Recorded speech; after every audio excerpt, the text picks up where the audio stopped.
Ya, kembali lagi bersama kita kelompok dari Mas Fadil dan saya menjadi kameramen, Mas Fadil menjadi peserta. Ya. Oke, kita mulai. Untuk kali ini kita akan mempraktekkan uji spesimen untuk mengetahui kadar karbon pada spesimen berikut. Untuk prosedurnya kita mula-mula amplas permukaan terlebih dahulu, kemudian kita olesi dengan autosol, kemudian kita bersihkan, kemudian kita olesi dengan eksa. Langsung saja ke komputernya, kita cek permukaannya. Ini namanya apa, Mas? Ini merupakan mikroskop. Yes. Ini mikroskop ya, guys. Ini ada kode-kodenya seperti ini. Nah, kita menggunakan Besaran M40 400 kali. berarti menjadi 400 kali. Nah, ini hasilnya ya teman-teman ya. Jadi caranya bagaimana Mas Afika? Jadi caranya untuk mengukur kadar karbon atau IC berapanya itu kita yang mudah. Tadi di sini kita ukur menggunakan mikroskop perbesaran 400 kali. Kemudian kita masuk ke aplikasi image raster. Kita sebenarnya kita harus mengukur semua, tapi untuk mempercepat kita buat seperti ini aja per bagian. Di sini kita buat 3 bagian aja. Menentukan titik yang akan kita. Nah, di sini kita sudah menentukan 3 bagian, ya di mana 3 bagian itu memiliki area dan perimeter atau luas area yang berbeda-beda. Untuk mengukur kadar karbon, untuk membedakan kadar karbon ferit dan feritnya itu, Yang ferit yang mana, Mas? Hitam atau putih? ferit itu yang putih, ini putih-putih itu ferit. Kemudian yang hitam-hitam itu feritnya. Luas-luas perite. Oh, apa namanya? Perbandingan persenan gitu. Di bawah kurang. Kita akan mengukur luas dari perlitnya, Bagian hitam-hitam ini. bagian yang hitam. Terus Nah, kita garisi terlebih dahulu ya, teman-teman. Ini Bang Aldi baru menggaris-garis. Jadi karena dapat hasil ini.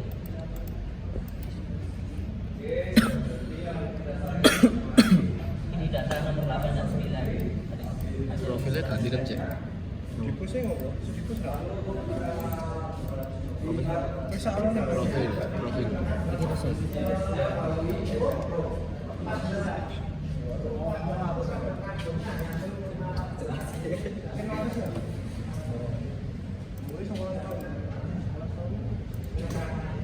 Nah, kita lanjut. Ini menggaris-garis.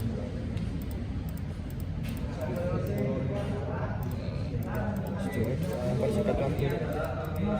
Baterainya selesai.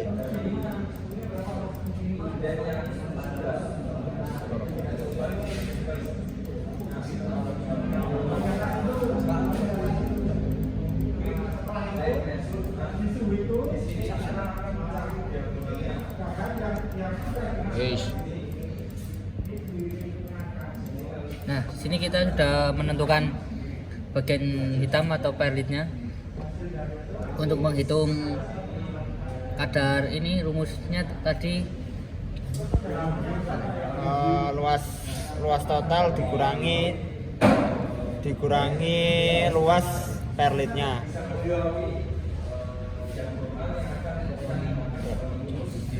Nah, di sini kan ada 0,8 mm atau 8.000 mikrometer. Nanti kita akan inputkan di Excel biar lebih mudah dalam perhitungannya. ya, mungkin untuk cara-caranya nanti seperti ini. Untuk cara perhitungannya lanjut di komputer lain karena di sini tidak ada Excelnya. Ya tadi kan kita sudah menentukan areanya ada 3, area 1, 2, 3. Jadi di sini kita sudah menginputkan luas area 1, 2 dan 3-nya. Kemudian ini untuk bagian-bagian perlitnya yang ada di area 1, area 2, area 3. Nah, setelah kita inputkan di sini, kita bisa menentukan total luas perlit dan presentase perlit dan perlitnya seperti ini. Untuk karbon yang dihasilkan itu dengan rumus ini 0,8 dikurangi 0,74 dikalikan 84%. 84% dari mana? Dari ini rata-rata feritnya. Kemudian untuk ferit itu rumusnya 1 dikurangi feritnya ini. Jadinya 1 dikurangi 0,84 jadi 0,16. Kalau untuk total ferit kita bisa menentukan dengan rumus 6,7 dikurangi ini 14% 0,4 terus dibagi 6,7 dikurangi 0,02 ketemu 98%. Dan untuk semenitnya itu dengan rumus 1 dikurangi 98 1 dikurangi 0,98 jadi ketemu 2%. Untuk ferit di perlit rumusnya yaitu total ferit dikurangi ferit yaitu ketemu 98 dikurangi 84% ketemu ini 14%. Nah, kalau ada yang masih bingung tentang rumus dari ferit total yang ada 6,9-nya mungkin akan dijelaskan di selanjutnya. Ya, terima kasih. Assalamualaikum warahmatullahi wabarakatuh.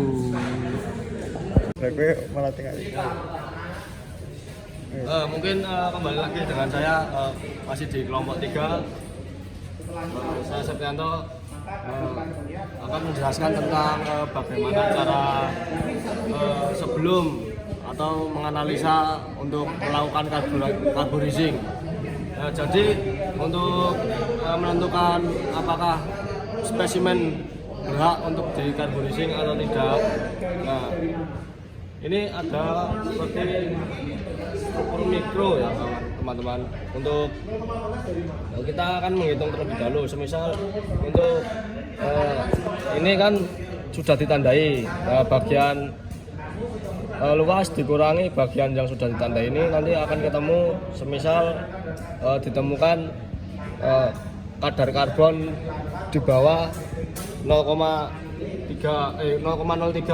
Nah, untuk proses hardening atau perlakuan permukaan kekerasan untuk karbon di bawah 0,03 itu tidak bisa dilakukan dikarenakan dalam struktur mikro ini kekurangan karbon begitu.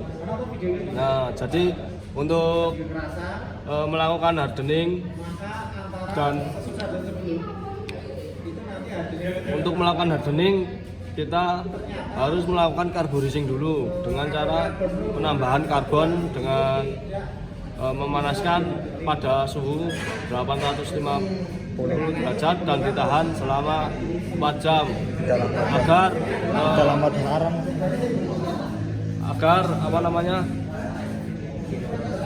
arang karbon dalam arang bisa masuk ke dalam spesimen gitu.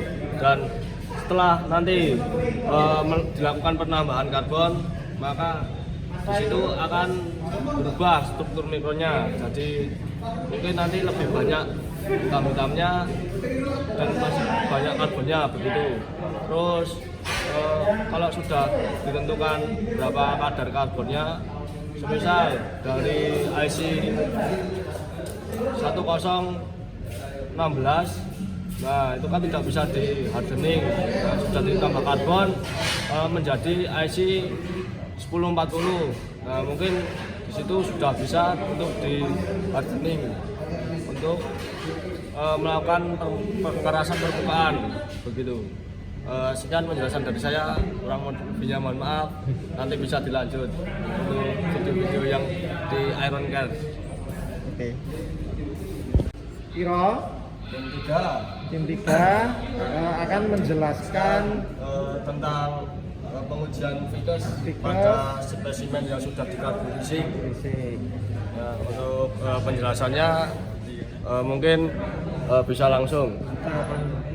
Jadi untuk pertama-tama ada alat uji Vickers, terus spesimen ditaruh pada permukaan poros. Setelah itu putar piringan sampai spesimen menyentuh dengan nok-nokan atau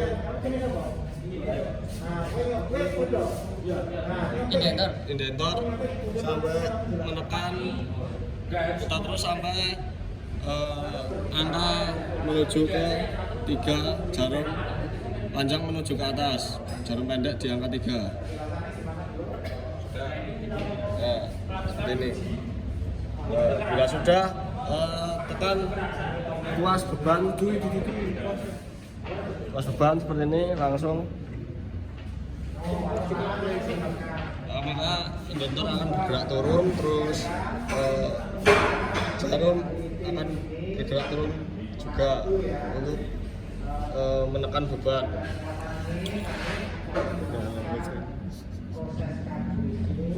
Nah, setelah berhenti jarumnya dan tuas berhenti, maka kita naikkan tuas,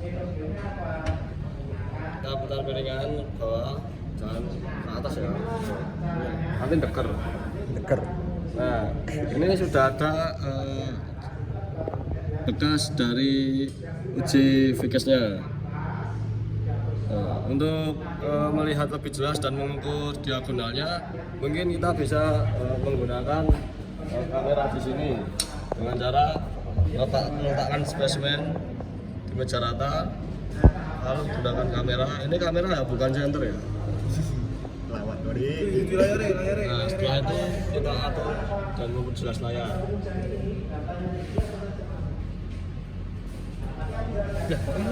Lah kok hilang? Nah, saya tidak tahu.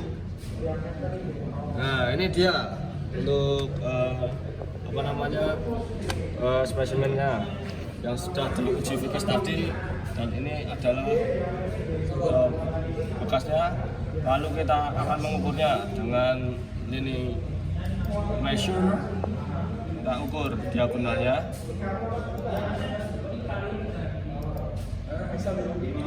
Maaf, ulangi.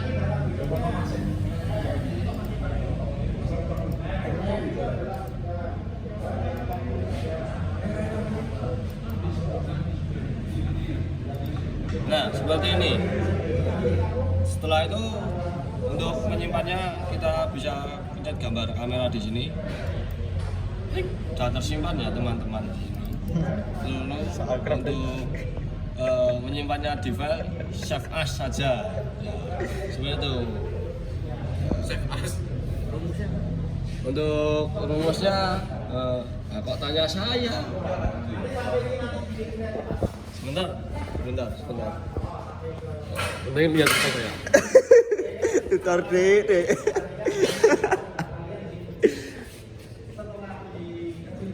Jadi ini ya rumusnya. Nah, Direngke. wis sampe. Direngke ae wis. Oh, ini lho beda sing ngisor kan kuwi. Cukup. Ini ya rumusnya VHN. VHN itu apa, Mas? Finger hardness number. Oke. Nah, nanti kita nemu Untuk P-nya apa? Gaya. apa Mas Afika P-nya? Gaya. Gaya. Kekuatan indentor itu Tadi hasil yang kita 60 kg. temukan apa namanya diagonalnya, nah bisa kita masukkan di diagonalnya teman-teman. Gitu. Ini untuk sin apa dua ya? Alpha Theta tuh. Theta berdua. Ini hasilnya di apa? Ora iki maksudnya. Iki nek mlebu. Assalamualaikum warahmatullahi wabarakatuh. Ini perkenalkan dari kelompok 3, kelompok Mayora Mas Fadil. Di sini kami akan menjelaskan tentang pengujian binel dan finish. Mungkin diuji binel terlebih dahulu, langsung saja. Sebelumnya nama saya Sebelumnya nama saya Septianto Budimanata dan rekan saya berdua ini Saya Aldi Rizkianto. Saya Rizka Gika. dan saya yang video Fadil saya. langsung saja kita melakukan uji binel. Nah di sini kita sudah mempunyai sebuah spesimen yang sudah di karborizing. Mari kita langsung uji saja untuk Jelas alatnya. ini namanya alat uji binel ya teman-teman. Ini untuk tuas penekan beban.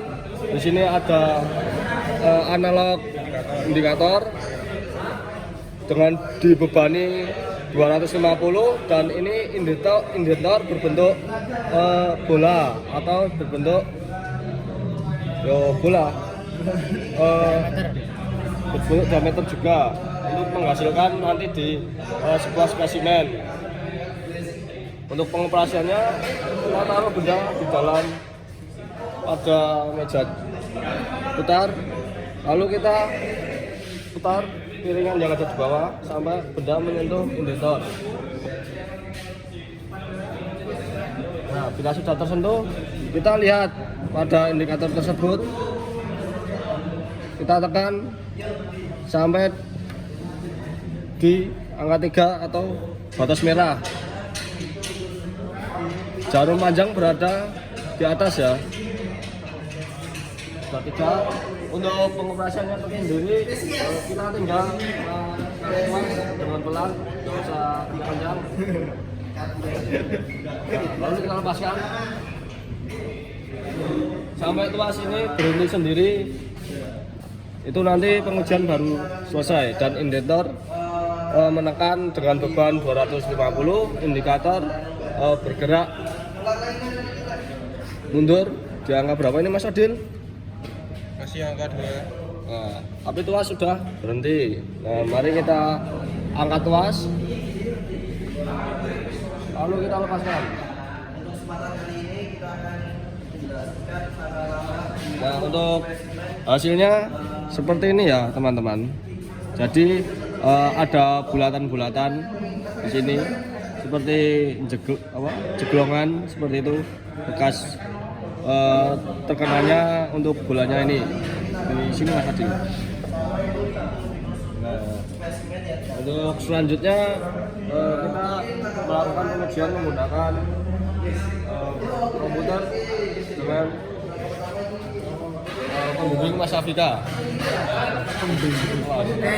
Di sini saya akan menjelaskan cara pengambilan data pengujian binel. Ini langsung ke sini teman. Di sini ada kamera ya. Kita taruh atau letakkan di sini. Kemudian atur kejelasan kameranya. Nah, ini sudah terlihat di sini. Kemudian kita ambil pakai len aja. Pakai yang circle. Auto sih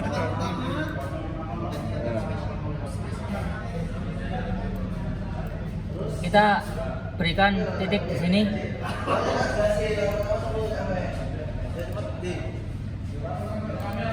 Kemudian klik kanan. Nah, ini adalah diameter dari hasil pengujian binel tadi menggunakan indentor 5 mm. Kemudian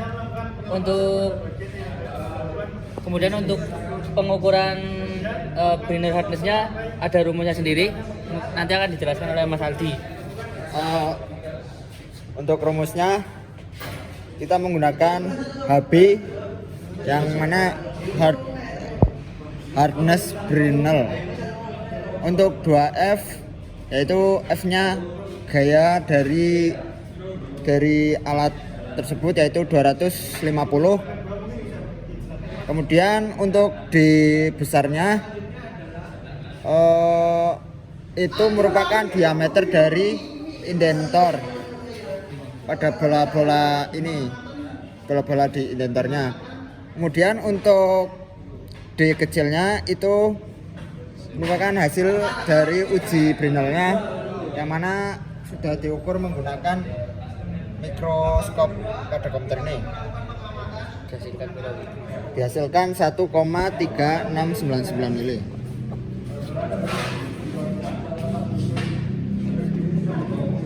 Tutupan Mas. Ya, mungkin sekian dari kelompok kami untuk pengujian benar. Mungkin nanti bisa dilanjut ke pengujian teknisnya. Ya. Assalamualaikum warahmatullahi wabarakatuh. Lagi bersama kelompok 3 yang sudah melakukan pengujian struktur itu. Untuk lebih jelasnya lihat di diagram iron carbon equilibrium diagram. Nah, untuk yang menjelaskan nanti bisa Mas Fadil. Mungkin. Jadi tadi setelah kita ukur ya teman-teman, kita mendapatkan IC 1016. Nah, sebenarnya berarti kadar karbonnya 0,16. Nah, jadi ditarik ya teman-teman ya. Sekitar sini. Nah, ini kalau ditarik lurus ke atas, nah kita akan dapatkan panas maksimal kira-kira ya 850 derajat. Gitu. Nah, ini di sini untuk carburizing tadi kan sudah di carburizing spesimennya menggunakan arang yang dipegang oleh Mas Aldi ini dalamnya arang tanpa energizer. Untuk angka-angkanya spesimen kita masukkan ke dalam wadah ini yang berisi arang yang berguna untuk menambahkan karbon pada spesimen. Kenapa harus pada suhu 850 derajat?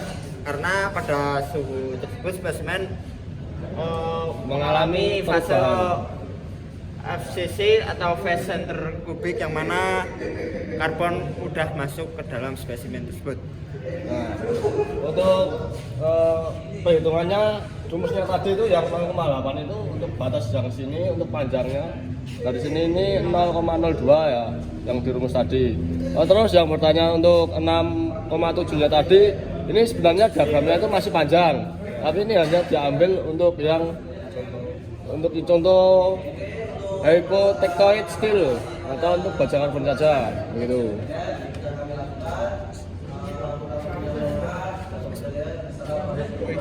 Ayo sekian penutupan.